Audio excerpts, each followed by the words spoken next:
नमस्कार, जय माता दी। स्वागत आप सभी का हमारे इस खास कार्यक्रम में। मैं हूं आपके साथ पूनम शर्मा सोलंकी।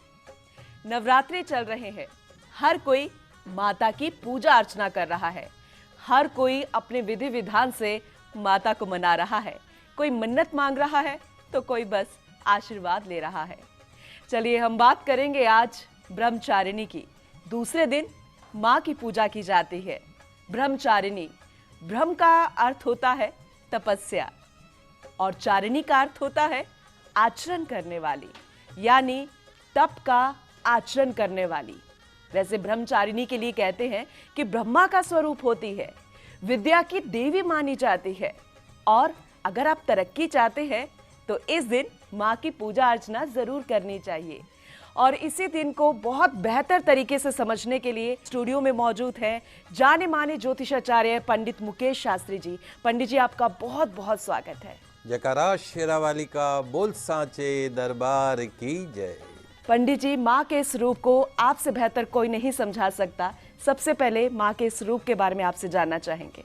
ओम न मंत्रम नो यंत्रम तदपि च न जाने स्तुति महो न चावानम ध्यानम तदपि च न जाने स्तुति कथा न जाने मुद्रास्ते तदपि च न जाने विलपनम परम जाने मातस्तवदनुशरणम क्लेशहरणम। अर्थात, हे माँ, मैं न मंत्र जानता हूँ न ही यंत्र जानता हूँ, मुझे स्तुति करना भी नहीं आता है, मुझे आपको मनाना भी नहीं आता है, न मुझे आह्वान का पता है, न मुझे ध्यान का पता है, न मंत्रों का पता है, स्तोत्र और कथाएं का भी मुझे ज्ञान नहीं है, न तो मैं आपकी मुद्राएं जानता हूँ, न ही मुझे व्याकुल होकर विलाप करना आता है।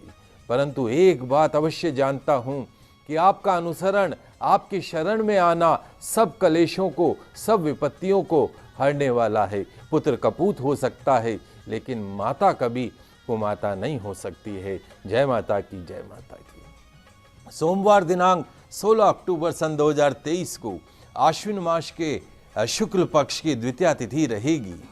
शारदीय नवरात्रा का दूसरा दिवस।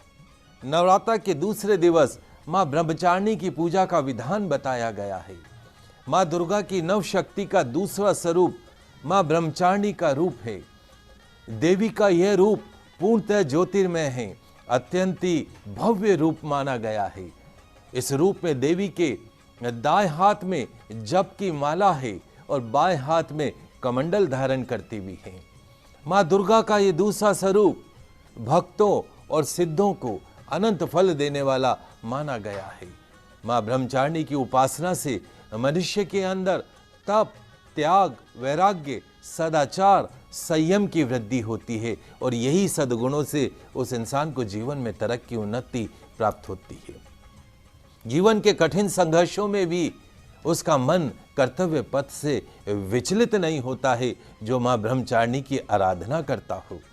माँ ब्रह्मचारिणी देवी की कृपा से सर्वत्र सिद्धि प्राप्त होती है, हर काम में सक्सेस मिलती है, विजय की प्राप्ति होती है।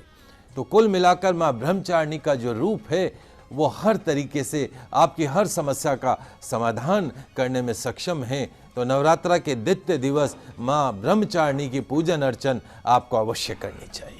पंडित जी, लेकिन आपसे ये जानना चाहेंगे कि इसकी पूजा अर्चना कैसे की जाती है। क्या वैसे तो 9 दिन अलग अलग तरीके से हर एक भक्त अपने ही तरीके से माँ को मनाता है, पहले दिन की तुलना में दूसरे दिन कैसे पूजा अर्चना की जाएगी? जी, बहुत ही महत्वपूर्ण प्रश्न है कि प्रतिदिन माता जी का पूजा किस तरीके से करें, क्योंकि देवी के अलग अलग रूप हैं।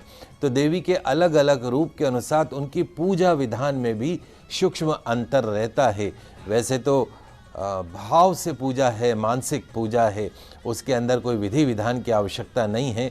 फिर भी माँ ब्रह्मचारिणी का विशेष पूजन किस विधि से किया जाए वो हम जान लेते हैं। तो क्या करना है, नवरात्रा के द्वितीय दिवस स्नान आदि से निवृत्त होने के पश्चात में ध्यान रखिएगा, आपको ऑफ वाइट रंग के वस्त्र धारण करने हैं, ऑफ वाइट कलर के कपड़े आपको पहनने हैं उत्तर मुखी होकर आसन ग्रहण कर लीजिएगा। आपका जो पूजा का स्थान है वहाँ पर उत्तर दिशा की तरफ आपको मुख करके बैठना है। माँ ब्रह्मचारिणी का विधिवत पंचोपचार पूजन करना चाहिए। माता जी की अगर आपके पास में कोई चांदी की प्रतिमा हो तो चांदी की प्रतिमा को माँ ब्रह्मचारिणी का रूप मानकर केसर मिश्रित कच्चे दूध से माँ का आपको अभिषेक करना चाहिए। पंचामृत बनाकर उससे माँ ब्रह्मचारिणी का अभिषेक करना चाहिए। अनार के फल के रस से माँ ब्रह्मचारिणी का अभिषेक करना चाहिए। सुगंधित इत्र के जल से माँ ब्रह्मचारिणी का अभिषेक करना चाहिए। नाना प्रकार के फलों के रस से, केवड़े के जल से, गुलाब जल से और गंगा जल से माँ ब्रह्मचारिणी का अभिषेक कीजिए। अभिषेक करने के पश्चात साफ वस्त्र से माता जी के जो आपकी प्रतिमा है उसको अच्छे से पोंछकर उसके पश्चात में उनको लाल वस्त्र पहनाने हैं। श्रृंगार का सामान अर्पण करना है। माता को पुष्पमाला अर्पण करनी है। सिंदूर, अन्य श्रृंगार की वस्तुएं माता जी को अर्पण कीजिएगा।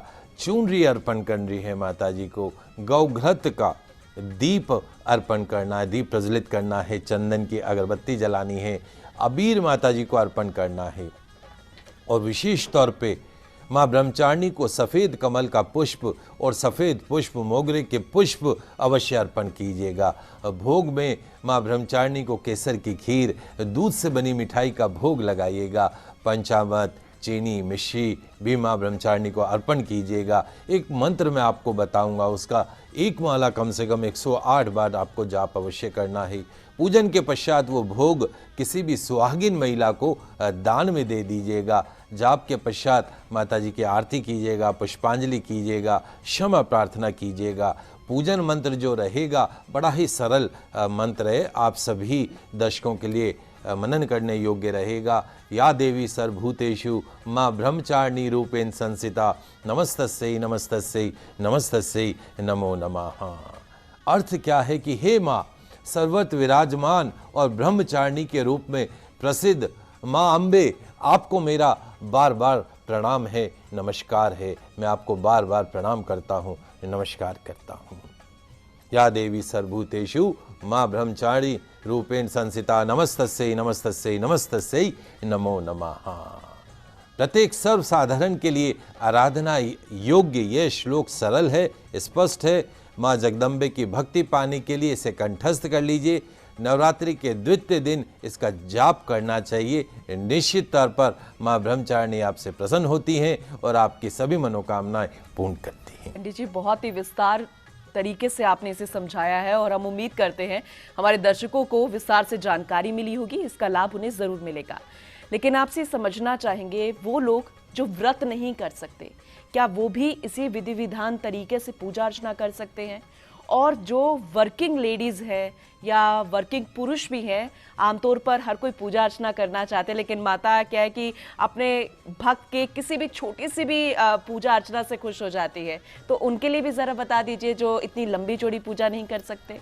देखिए, प्रतिदिन बड़ा आपका अच्छा प्रश्न है, क्योंकि आजकल भागती दौड़ती जो दुनिया है और जो वर्किंग लेडीज़ हैं उनके लिए इतना विधि विधान से पूजा को कर पाना संभव नहीं हो सकता है। लेकिन सुबह स्नान, नौकरी पे जाएं उससे पहले स्नान इत्यादि करके, और कुछ नहीं तो कम से कम माता जी के थोड़ा सा आप अपने लिए टिफ़िन तो लेके जाते ही हैं, ऑफिस जाएंगे तो टिफ़िन ले जाएंगे, थोड़ा सा आप भोग बना लीजिए। भोग बना के माता जी के लगा दीजिए। पुष्प उपलब्ध नहीं भी हो, गंगा जल का छिड़काव करके एक शुद्ध देशी घी का दीपक जला दीजिए और माता जी की आरती करके घर से निकल जाइएगा। हाँ, शाम के समय आपके पास समय रहता है, तो शाम को जब आप ऑफिस से आएँ, स्नान आदि से निवृत्त होकर शुद्ध अवस्था में भोजन बनाएं, माता जी को भोग लगाएं और एक बार विधान से माता जी की आरती कर लें। और कहते हैं कि भगत के बस में है भगवान। भगवान को कोई बहुत ज़्यादा ये विधि विधान नहीं चाहिए, उनको तो भक्ति पसंद है। तो आपने जो मन से भक्ति करी और आपने जो मनन योग्य जो आपने माता जी की आराधनाएं करी हैं, निश्चित तौर पे वो भी पूजा के रूप में माता जी स्वीकार करती हैं। इसलिए आप सूक्ष्म पूजा भी कर सकते हैं। भोग लगा के आरती कर लें। प्रतिदिन 9 दिवस तक भोग लगाइए, आरती कीजिए, ये सूक्ष्म पूजा में आता है, इसका कोई दोष नहीं है। और वो लोग जो व्रत नहीं कर सकते लेकिन पूजा अर्चना करना चाहते हैं, क्या वो भी इसी तरीके से माँ को मना सकते हैं? जी बिल्कुल। एक तो नवरात्रि के जो 9 दिवस हैं, ये विशेष तौर पे सभी जो पुरुष और महिलाओं के लिए ये 9 दिवस में माता जी पृथ्वी पर प्रवेश करती हैं। जिस जिस घर के अंदर माँ की भक्ति होती हो, माँ का जागरण होता हो, माँ का नाम स्मरण होता हो, उस घर के अंदर माँ लक्ष्मी के रूप में निवास करती है, माँ अन्नपूर्णा के रूप में निवास करती है। आवश्यकता ये नहीं है कि आपको 9 दिवस तक व्रत करना है। एक कहावत है कि भूखे पेट भजन ना हो गोपाला। तो भूखे रहने से भजन नहीं होता। आप चाहे दोनों टाइम भोजन कीजिए, मन में शुद्धता रखिए, विचारों में शुद्धता रखिए और हर क्षण आपके दिमाग में माता जी का नाम स्मरण चलता रहे। और कुछ नहीं तो जय माता की, जय माता की, जय माता की, जय माता की, जय माता की करते रहेंगे तो भी आपकी पूजा स्वीकार है। न तो मंत्रों की आवश्यकता है, न विधि की आवश्यकता है। खाली मन के अंदर और 9 दिवस तक आपको किसी भी स्त्री को माता के रूप में ही देखना है, कन्या के रूप में ही देखना है। अपने मन में वचन से, कर्म से, किसी भी तरीके से आपको किसी कन्या का और किसी भी महिला का अपमान नहीं करना है। इस बात का विशेष रूप से, वैसे तो जीवन भर ही नहीं करना चाहिए, नवरात्रा तो उनके दिवस हैं इसलिए उसमें तो विशेष तौर पे इन सब चीज़ों से आपको भोग विलास और किसी भी तरह के तामसिक चीज़ों से आपको दूर रहना है। पंडित जी, बच्चे आजकल जब पढ़ाई करते हैं तो आखिर में जब उनके एग्जाम्स होते हैं तो बड़ा प्रेशर होता है और वैसे तो पढ़ाई का बोझ इतना है, बड़े टेंशन में रहते हैं। तो विद्या की देवी कहलाई जाती है ब्रह्मचारिणी माँ। बच्चों के लिए भी या फिर जो पढ़ाई कर रहे हैं उनके लिए भी दिन बेहद खास होता है। अगर वो माँ को अगर मनाए तो शायद उनकी मुराद भी पूरी हो जाए। बहुत ही महत्वपूर्ण प्रश्न है आपका, लेकिन उससे पहले हम 2 चीज़ें मैं आपको और बता देता हूँ कि चूँकि ब्रह्मचारिणी माता जी का दिन है तो क्या भोग माता जी को लगाना चाहिए और क्या उसके साथ में विशेष कोई छोटा सा 2 लाइन का अगर उपाय है तो वो भी हम हमारे दर्शकों को बता देते हैं। तो आइए जानते हैं कि नवरात्रा के द्वितीय दिवस माँ ब्रह्मचारिणी को क्या भोग लगाया जाए। तो माँ ब्रह्मचारिणी की पूजा करते समय एक तो ध्यान रखिएगा, गुड़हल और कमल का पुष्प उन्हें अवश्य अर्पण करना है। माँ ब्रह्मचारिणी को चीनी का, मिश्री का, पंचामृत का भोग अवश्य लगाना चाहिए।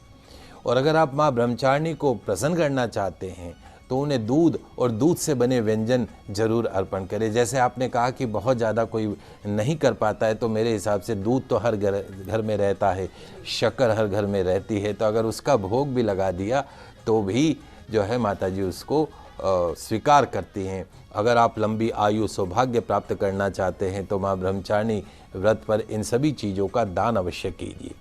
अब आइए साथ साथ में आपको एक बहुत छोटा सा विशेष रूप से एक गुड लक टिप्स बताता हूँ आपको माता जी को प्रसन्न करने वाला।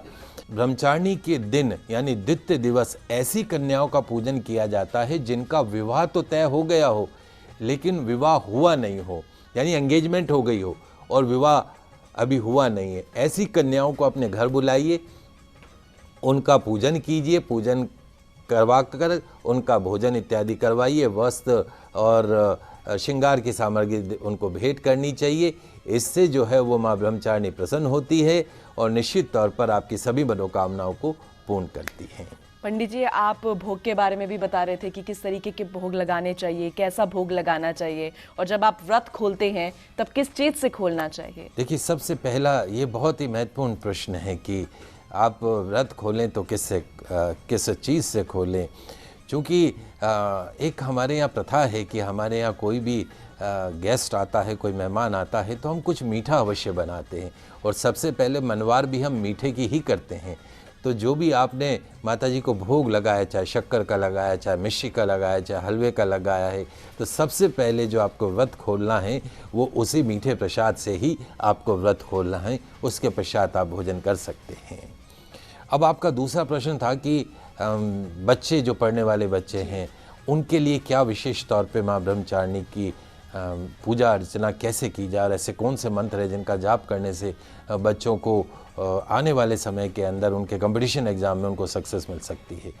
तो कैसे हमारे पढ़ने वाले बच्चों को मिल सकती है एग्ज़ाम में 100% सफलता, कैसे हमारे वो बच्चे जो कंपटीशन की तैयारी कर रहे हैं, एग्ज़ाम्स की तैयारी कर रहे हैं, वो अपने कंपटीशन एग्ज़ाम में, बोर्ड एग्ज़ाम अभी आने वाले हैं, बोर्ड एग्ज़ाम में 100% सफलता प्राप्त कर सकते हैं। तो राशि अनुसार जल्दी से मैं आपको बता देता हूं कि किस तरीके से माँ ब्रह्मचारिणी को प्रसन्न करके और उनके लिए आने वाले दिन कैसे रहेंगे। ठीक है पंडित जी, आप विस्तार से जानकारी जरूर दीजिएगा, क्योंकि ये स्कूल में जाने वाले बच्चे या फिर किसी भी परीक्षा की तैयारी जो बच्चे कर रहे होंगे वो इसका इंतजार जरूर कर रहे होंगे कि कब पंडित जी हमें बताएं और हम उसे विधि विधान तरीके से पूजा अर्चना करें, माँ को मनाएं। लेकिन वक्त एक छोटे से ब्रेक का हो गया है, फौरन लौटेंगे।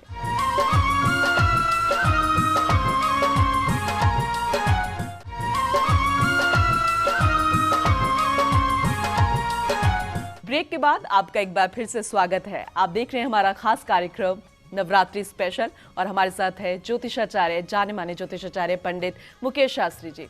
पंडित जी, ब्रेक से पहले हम बात कर रहे थे राशियों के बारे में और खासकर उन बच्चों के बारे में जो कि परीक्षा में अपना नाम कमाना चाहते हैं, अच्छे नंबर लाना चाहते हैं।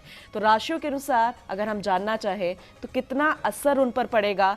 राशियों के अनुसार कहते हैं ना कि हॉरोस्कोप हो गया, हमारी सनशाइन हो गई, उसका असर हमारे जीवन पे बहुत पड़ता है। तो कैसे वो पूजा अर्चना करें, आप विस्तार से बताइएगा। जी बिल्कुल, चलिए शुरुआत करते हैं मेष राशि से।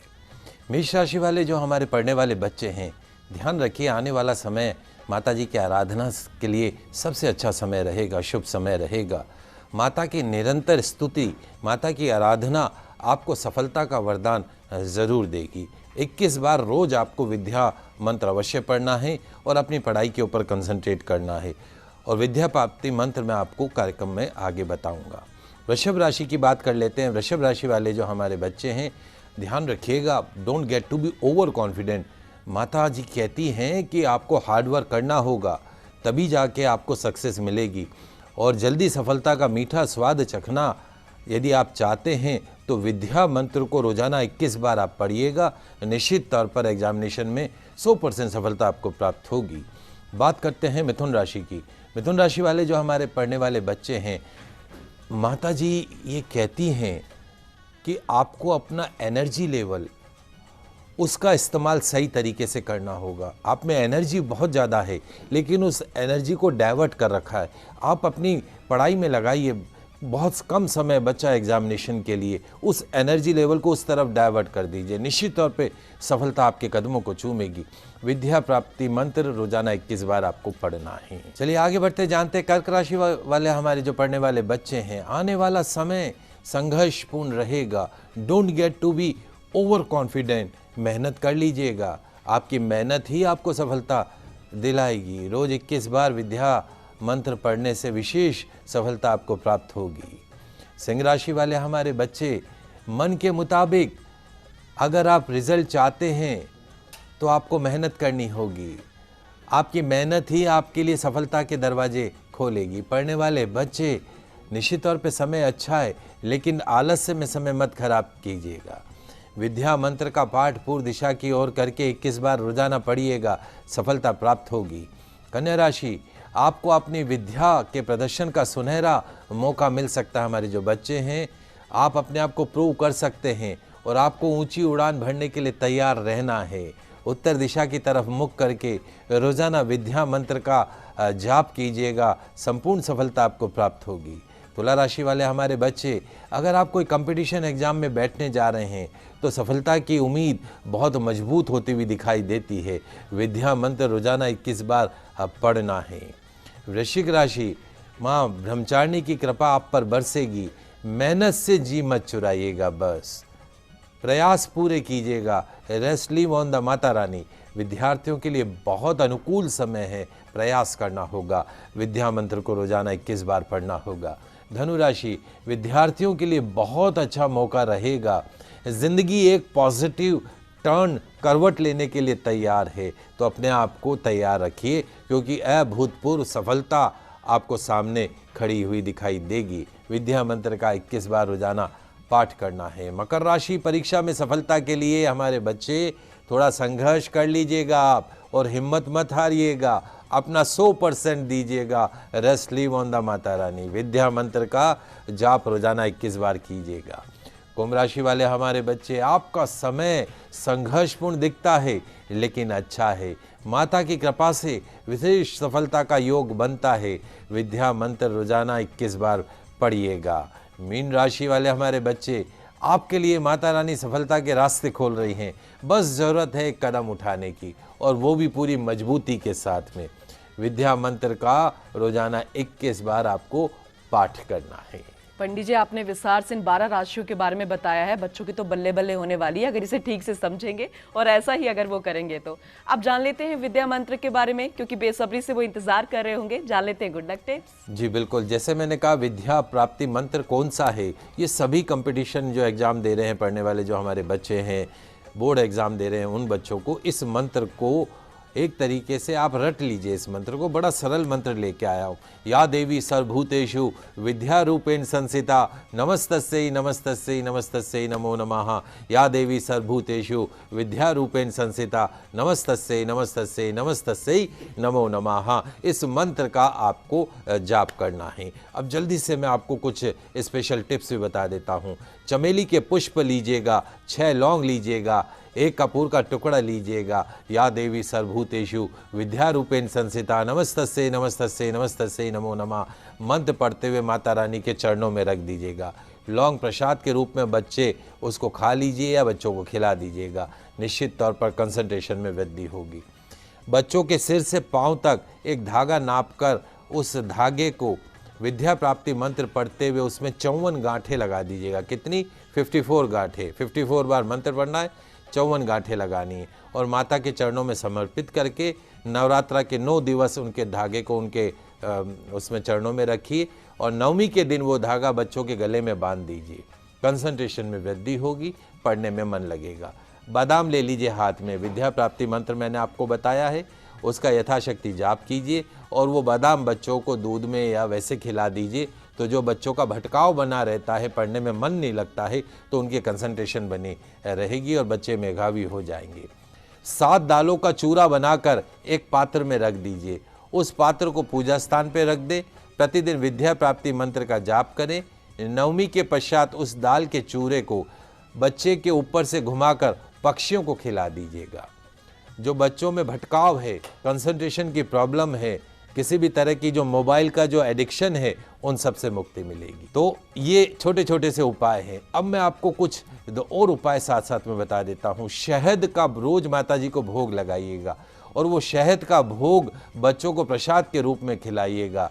केसर का तिलक माता जी को लगाइएगा और बच्चों के मस्तक पर वो केसर का तिलक लगाइएगा। कंसंट्रेशन में वृद्धि होगी, पढ़ने में मन लगने लगेगा, एग्ज़ाम में कंपटीशन में 100% सफलता प्राप्त होगी। चाहे मेडिकल का एग्ज़ाम हो, चाहे इंजीनियरिंग का एग्ज़ाम हो, चाहे IAS का एग्ज़ाम हो, निश्चित तौर पर आपके बच्चे जो है उस कंपटीशन एग्ज़ाम के अंदर 100 में से 100% नंबर लेकर आपके मस्तक को ऊंचा करेंगे। इसमें कोई दो राय नहीं। ये तो बच्चा भी चाहता है और उनके माता पिता भी चाहते हैं।